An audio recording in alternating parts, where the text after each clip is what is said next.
Hi guys, welcome back to review point. Naslen, Lukman, Ganapathi എന്നിവരെ കേന്ദ്ര കഥാപാത്രങ്ങളാക്കി ഖാലിദ് റഹ്മാൻ സംവിധാനം ചെയ്ത ആലപ്പുഴ ജിംഖാന എന്ന ചിത്രത്തിന്റെ OTT അപ്ഡേറ്റ് പലരും കമന്റ് മുഖേന ആവശ്യപ്പെട്ടിരുന്നു. ഇപ്പോൾ ആലപ്പുഴ ജിംഖാനയുടെ OTT റിലീസ് അപ്ഡേറ്റ് ഒഫീഷ്യലായി പുറത്തു വന്നിട്ടുണ്ട്. സോണി ലിവ് ആണ് ചിത്രത്തിന്റെ OTT അവകാശങ്ങൾ സ്വന്തമാക്കിയിരിക്കുന്നത്.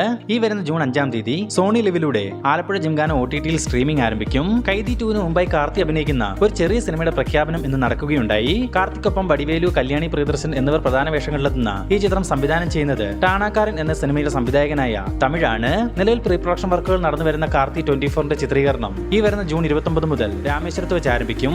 കഴിഞ്ഞ വർഷം തിയേറ്ററുകളിലേക്ക് എത്തി സൂപ്പർ ഹിറ്റ് വിജയം നേടിയ സിനിമയാണല്ലോ തലവൻ. ആസിഫ് അലി, ബിജു മേനോൻ എന്നിവരെ കേന്ദ്ര കഥാപാത്രങ്ങളാക്കി ജിസ് ജോയ് സംവിധാനം ചെയ്ത തലവന് സെക്കൻഡ് പാർട്ട് വരുമെന്ന് സംവിധായകൻ തന്നെ തുറന്നു പറഞ്ഞിരുന്നു.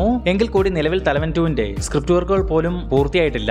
മേ ബി 2026-ലോ 2027-ലോ തലവന് രണ്ടാം ഭാഗം ഉണ്ടായേക്കാം. ഇന്നിപ്പോൾ തലവൻ റിലീസിനെത്തിയിട്ട് ഒരു വർഷം തികയുന്നതിന്റെ ഭാഗമായി തലവൻ സിനിമയുടെ വ്യക്തമായ box office collection report movie time ഇപ്പോൾ പുറത്തിറക്കിയിട്ടുണ്ട്. കേരളത്തിൽ നിന്ന് മാത്രം 14,70,00,000 രൂപയും, റെസ്റ്റ് ഓഫ് ഇന്ത്യയിൽ നിന്നും 2,05,00,000 രൂപയും, ഓവർസീസിൽ നിന്നും 7,70,00,000 രൂപയും സ്വന്തമാക്കിയ തലവൻ സിനിമയുടെ world wide box office collection 24,45,00,000 രൂപയായിരുന്നു. ഇതുകൂടാതെ സിനിമയ്ക്ക് 7 കോടി രൂപയോളം ബിസിനസ് കളക്ഷൻ ലഭിച്ചിരുന്നു.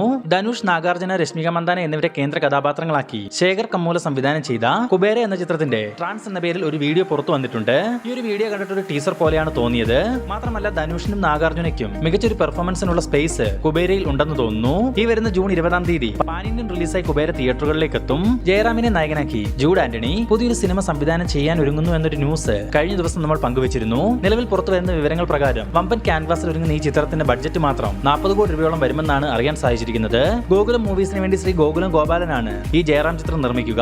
ഈ സിനിമയുടെ ഒഫീഷ്യൽ പ്രഖ്യാപനത്തിനായി കാത്തിരിക്കാം. ഇന്ന് കാർത്തിയുടെ ജന്മദിനത്തോടനുബന്ധിച്ച് സർദാർ 2-ന്റെ ഭാഗത്തുനിന്നും ഒരു പോസ്റ്റർ മൂവി ടീം പുറത്തുവിട്ടിട്ടുണ്ടായിരുന്നു. PS മിത്രന്റെ സംവിധാനത്തിൽ കാർത്തി, SJ സൂര്യ, മാളവിക മോഹൻ, രജിഷ വിജയൻ എന്നിവരാണ് ചിത്രത്തിൽ പ്രധാന താരങ്ങളായിട്ട് എത്തുക. ഈ വരുന്ന ഒക്ടോബർ മാസം ദീപാവലി റിലീസായി സർദാർ 2 തിയേറ്ററുകളിലേക്ക് എത്തും. ജനപ്രിയ നായകൻ ദിലീപിനെ നായകനാക്കി ബിൻഡോ സ്റ്റീഫൻ സംവിധാനം ചെയ്ത പ്രിൻസ് ആൻഡ് ഫാമിലി എന്ന ചിത്രം റിലീസിനെത്തി 17 ദിവസങ്ങൾ കൊണ്ട് കേരളത്തിൽ നിന്ന് മാത്രം 14 കോടി രൂപയും വേൾഡ് വൈഡ് ബോക്സ് ഓഫീസ് കളക്ഷനായി പ്രിൻസ് ആൻഡ് ഫാമിലി 21 കോടി രൂപയും സ്വന്തമാക്കിയിട്ടുണ്ട്. സൂര്യ, തൃഷ എന്നിവരെ കേന്ദ്ര കഥാപാത്രങ്ങളാക്കി RJ ബാലാജി സംവിധാനം ചെയ്തു വരുന്ന സൂര്യ 45 എന്ന ചിത്രത്തിന്റെ തൃഷയുടെ പോർഷൻസിന്റെ ചിത്രീകരണം എല്ലാം പൂർത്തിയായതായി മൂവി ടീം തന്നെ അറിയിച്ചിട്ടുണ്ട്. മാത്രമല്ല ഇന്നലെ മുതൽ ആരംഭിച്ചിരിക്കുന്ന അവസാന ഷെഡ്യൂൾ ചിത്രീകരണത്തിൽ സൂര്യ ഇപ്പോൾ ജോയിൻ ചെയ്തിട്ടുണ്ട്. നിലവിൽ നടന്നു വരുന്ന ചിത്രീകരണം ഈ മാസം പൂർത്തിയാക്കുകയും ചിത്രത്തിന്റെ ടൈറ്റിൽ പ്രഖ്യാപനം ഈ മാസം തന്നെ നടത്താൻ മൂവി ടീം ആലോചിക്കുന്നതായും വിവരങ്ങൾ ലഭിച്ചിട്ടുണ്ട്.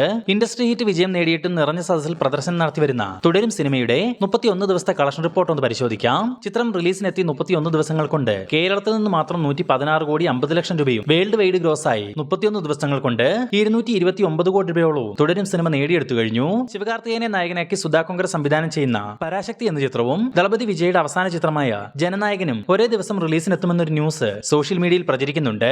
എന്നാൽ ഇപ്പോൾ അതിനുള്ള പ്രതികരണവുമായി സംവിധായക സുധാ കോങ്കർ തന്നെ രംഗത്ത് വന്നിട്ടുണ്ട്. പരാശക്തിയുടെ റിലീസ് ചെയ്ത് പ്രഖ്യാപിച്ചിട്ടില്ല. തന്റെ ചിത്രത്തിന്റെ ഏകദേശം 40 ദിവസത്തെ ഷൂട്ടിംഗ് ഇനിയും പൂർത്തിയാക്കേണ്ടതായിട്ടുണ്ട്. ശിവകാർത്തികേയൻ AR മുരുകദോസ് ചിത്രം മദ്രാസി പൂർത്തീകരിച്ച ശേഷം മാത്രമേ ഇനി പരാശക്തിയിൽ ജോയിൻ ചെയ്യൂ. അതുകൊണ്ട് തന്നെ ആ ഒരു സമയത്തെ പരാശക്തിയുടെ തുടർന്നുള്ള ചിത്രീകരണവും നടക്കുകയെന്നാണ് സുധാ കോങ്കർ പറഞ്ഞിരിക്കുന്നത്. ജയസൂര്യ നായകനാക്കി മിഥുൻ മാനുവൽ സംവിധാനം ചെയ്യുന്ന ആട് 3-യുടെ ചിത്രീകരണം മികച്ച രീതിയിൽ പാലക്കാട് വെച്ച് നടന്നു വരുന്നുണ്ടെന്ന് അറിയാൻ സാധിച്ചിട്ടുണ്ട്. ഈ വരുന്ന ജൂൺ പകുതി വരെ പാലക്കാട് ഷെഡ്യൂൾ തുടരും. അതിനുശേഷം ഇടുക്കി, എറണാകുളം തുടങ്ങിയ സ്ഥലങ്ങളിലും ആട് 3-ക്ക് ഷൂട്ട് ഉണ്ടാവും. ജയസൂര്യ കൂടാതെ സൈജു കുറുപ്പ്, വിനായകൻ, ധർമ്മജൻ, രഞ്ജി പണിക്കർ, സണ്ണി വെയിൻ തുടങ്ങിയവർ പ്രധാന വേഷങ്ങളിലെത്തുന്ന ആട് 3 എന്ന ഈ ബ്രഹ്മാണ്ഡ സിനിമ നിർമ്മിക്കുന്നത് ഫ്രൈഡേ ഫിലിംസിന് വേണ്ടി വിജയ് ബാബു ആണ്. ഈ വർഷം ക്രിസ്മസ് റിലീസായിട്ടാവും ആട് 3 തിയേറ്ററുകളിലേക്ക് എത്തുക. സുരേഷ് ഗോപിയെ നായകനാക്കി മാത്യു തോമസ് സംവിധാനം ചെയ്തു വരുന്ന ഒരു മാസ് എന്റർടൈനർ സിനിമയാണ് ഒറ്റക്കൊമ്പൻ. സുരേഷ് ഗോപിക്കൊപ്പം ബിജു മേനോൻ, ജോണി ആന്റണി, ഇന്ദ്രജിത് സുകുമാരൻ, കബീർ ദുഹാൻ സിംഗ്, വിജയരാഘവൻ തുടങ്ങി വമ്പൻ താരനിര അണിനിരക്കുന്ന ഒറ്റക്കൊമ്പന്റെ ചിത്രീകരണം നിലവിൽ പാലയിലും കോട്ടയത്തുമായി നടന്നു വരികയാണ്. ഇപ്പോൾ ചിത്രീകരണം പുരോഗമിക്കുന്ന ഒറ്റക്കൊമ്പന്റെ ആദ്യ ടീസർ പുറത്തുവിടാനുള്ള തീരുമാനത്തിലാണ് മൂവി ടീം എന്ന് ഒരു ന്യൂസ് നമുക്ക് ലഭിച്ചിട്ടുണ്ട്.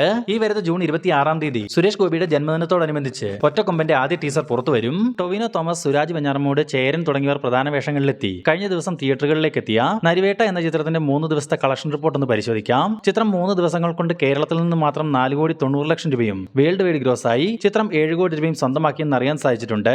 ധ്യാൻ ശ്രീനിവാസൻ നായകനായിട്ടെത്തിയ ഡിറ്റക്റ്റീവ് ഉജ്ജ്വലൻ എന്ന സിനിമയുടെ 3 ദിവസത്തെ കളക്ഷൻ പരിശോധിക്കുകയാണെങ്കിൽ 3 ദിവസങ്ങൾ കൊണ്ട് കേരളത്തിൽ നിന്നും മാത്രം 1.5 കോടി രൂപയും വേൾഡ് വൈഡ് ഗ്രോസ് ആയി 3 കോടി രൂപയും ഡിറ്റക്റ്റീവ് ഉജ്ജ്വലൻ എന്ന ധ്യാൻ ശ്രീനിവാസൻ ചിത്രം നേടിയെടുത്തു കഴിഞ്ഞു. അപ്പോൾ ഈ വീഡിയോ അവസാനം വരെ കണ്ടിരിക്കുന്നവരോട് ഒറ്റ കാര്യം പറയാനുള്ളൂ. എന്നും രാത്രി 9 മണി ടൈമിൽ നമ്മുടെ സിനിമാ വാർത്തകൾ പങ്കുവയ്ക്കുന്ന വീഡിയോ വരും. ആ വീഡിയോ നിങ്ങൾ മിസ്സാകാതിരിക്കാൻ ഇപ്പോൾ തന്നെ നമ്മുടെ ചാനൽ സബ്സ്ക്രൈബ് ചെയ്ത് വെക്കുക.